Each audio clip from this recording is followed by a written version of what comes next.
আলাইকুম। আমি আছি এখন চৌমুনি এসএ কলেজে আছি।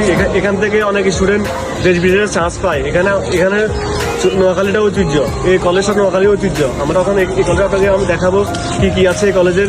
ভালো ভালো স্টুডেন্ট আমাদের আছে, আমাদের লগে ফলাফল এখানে পড়ে এই কলেজে। এখান থেকে তারা দেশ বিদেশ থেকে তারা চান্স পায়। আমরা এখন তুলে ধরতে চাই আমাদের চৌমুনি এসএ কলেজে। আপনারা দেখুন সবাই, এখানে হলো কলেজের ক্যান্টিনের, এটা হলো কলেজের মেন, এটা হলো কলেজের ক্যান্টিন, এটা হলো কলেজের পুকুর, আর এটা হলো কলেজের মসজিদ আছে এই পাশে। এখানে সব ক্যাম্পাসের পোলাপাইন এখানে আসে, আড্ডা দেয়। আমি এসেছি, আমি আমার বন্ধু বান্ধব নিয়ে এসেছি। আপনাদেরকে আমি তুলে ধরতে চাই এই কলেজে কে কে থাকে।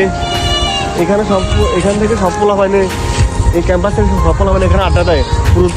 পুরো দিন তারা এখানে আসে। আর আপনাদের বলতে চাই এই কলেজ সবাই আসবেন। এই কলেজ থেকে আমাদের নোয়াখালীর ছেলেপেলেরা দেশ বিদেশ থেকে চান্স পায়। আর এই কলেজের প্রতি আমাদের নোয়াখালীর গর্ব ও ভালোবাসা। সবাইকে আসসালামু আলাইকুম।